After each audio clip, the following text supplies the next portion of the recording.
Welcome friends and my dear students. स्वागत है आज के मेरे इस नए वीडियो में। आज मैं लेकर आया हूं क्यों और कैसे कि जो मेरी सीरीज चल रही है उसके अंतर्गत एक महत्वपूर्ण सी टॉपिक, और टॉपिक भी हमारे व्यवहारिक जीवन से रिलेटेड है और नहीं भी है। मैंने कहा है व्यवहारिक जीवन से रिलेटेड चीज़ को, उसको क्यों और कैसे का सिस्टम बताऊंगा। और साथ ही साथ चूँकि यहाँ पर थोड़ा सा भी मेरे स्टूडियो के आसपास थोड़ा सा कुछ फंक्शन हो रही है, उसकी आवाज़ भी आ रही होगी, वो थोड़ा सा नॉइस को आप लोग एडजस्ट कर लीजिएगा, उसके लिए सॉरी है। चलिए आगे बढ़ते हैं। हाइड्रोजन बम और एक है परमाणु बम, दो चीज़ों पर आज काम करेंगे। और ये दोनों चीज़ें हमने सुना हुआ है, बहुत बार सुने हैं, कहीं पर युद्ध वगैरह में भी सुनते हैं। हाइड्रोजन बम गिराया जाता है, परमाणु बम गिराए जाते हैं, और इसी का लगभग बहुत जगह पर यहाँ पर क्या होती है, परीक्षण भी होते रहते हैं। इन दोनों में कौन ज़्यादा खतरनाक है और क्यों है, या किससे ज़्यादा एनर्जी डिस्क्रीज होती है, इस पर आज काम करेंगे। तो चलिए फ्रेंड्स, आप मेरे चैनल पर नए जुड़े हैं तो मेरे चैनल को सब्सक्राइब करके जरूर रखिए, साथ ही साथ बेल आइकन को दबा कर रखिए, ताकि इस तरह के मैं अन्य वीडियो में आपके लिए लाते रहूँगा जो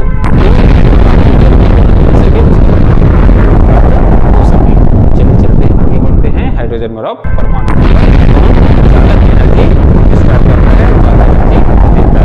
देखिए यहाँ पर इसका जो साइंटिफिक रीजन है, हाइड्रोजन बम जो है नाभिकीय संलयन पर काम करता है। नाभिकीय संलयन के मेथड से वह काम करता है। मैं यहाँ पर लिख देता हूँ। चलिए, नंबर 1 हमने जो काम किया कौन सा, hydrogen bomb.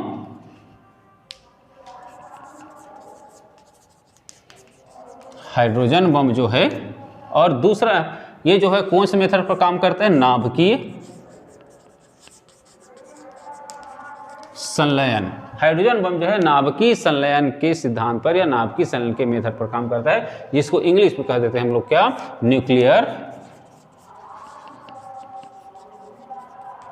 Fusion. Nuclear fusion कहा जाता है। इस मेथड पर काम करता है, और इसके आधार पर इस जब बम जब काम करता है उस समय इसका द्रव्यमान और बढ़ते जाता है।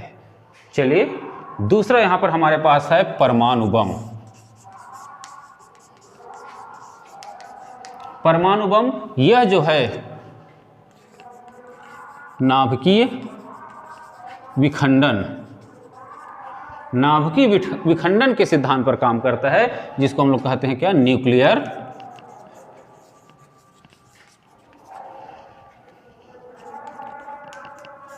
फ्यूजन। ये है फ्यूजन और वह है फ्यूजन, थोड़ा सा डिफरेंस है। नाभिकीय संलयन के आधार पर काम करता है, वे परमाणु बम जो है नाभिकीय विखंडन के आधार पर काम करता है। मतलब इसमें नाभिक का विखंडन होता है, जिससे इसके द्रव्यमान में क्या होती है, और कमी होती जाती है। ठीक, अब ऊर्जा कौन ज्यादा देगा, तो यहां पर हम देखें आइंस्टीन के द्रव्यमान ऊर्जा संबंध। ये कहता है E=mc², जहां पर E जो है एनर्जी है, m जो है द्रव्यमान है, मास है, और c जो है constant velocity of light, 3 × 10⁸ metre per second, प्रकाश का वेग है। अब बात आती है, देखें एनर्जी, द्रव्यमान बढ़ेगा तो एनर्जी बढ़ेगा। सपोज मैं 1 किलोग्राम भार वाले, 1 किलोग्राम द्रव्यमान वाले, ठीक है, किसी द्रव्य का एनर्जी काउंट करके बता देता हूं यहां पर। तो देखें, सपोज दैट मैं m = 1 kg रखता हूं, तो उससे हम कितना एनर्जी प्राप्त कर सकते हैं, तो वह होगा E = 1 × c का वैल्यू 3 × 10⁸ का पावर 2। यहां पर हल करते हैं तो ये आएगा सीधा सीधा 9 × 10⁻16 जूल। मतलब 1 किलोग्राम द्रव्य से हम 9 × 10⁻16 जूल एनर्जी ले सकते हैं, या एनर्जी वो देता है।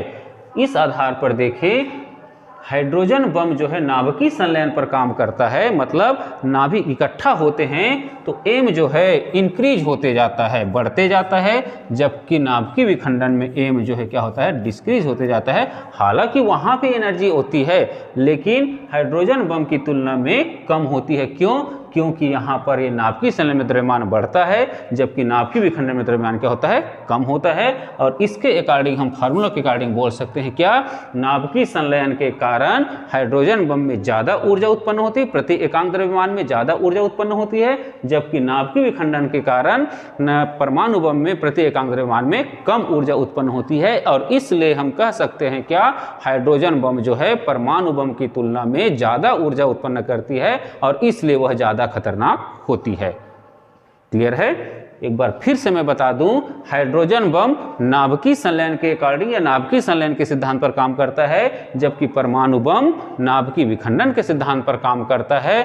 और नाभिकीय संलयन में द्रव्यमान बढ़ता है जबकि नाभिकीय विखंडन में द्रव्यमान कम होता है। और आइंस्टीन के द्रव्यमान ऊर्जा प्रमेय से हम कह सकते हैं क्या, नाभिकीय संलयन के कारण हाइड्रोजन बम में प्रति एकांक द्रव्यमान में उत्सर्जित होने वाले ऊर्जा की मात्रा अधिक होती है, जबकि परमाणु बम में नाभिकीय संलयन के कारण, नाभिकीय विखंडन के कारण प्रति एकांक द्रव्यमान में उत्पन्न होने ऊर्जा का मान कम होती है। और इसलिए हाइड्रोजन बम परमाणु बम की तुलना में ज़्यादा ऊर्जा उत्पन्न करती है और इसलिए वह ज़्यादा खतरनाक होती है। किसके तुलना में?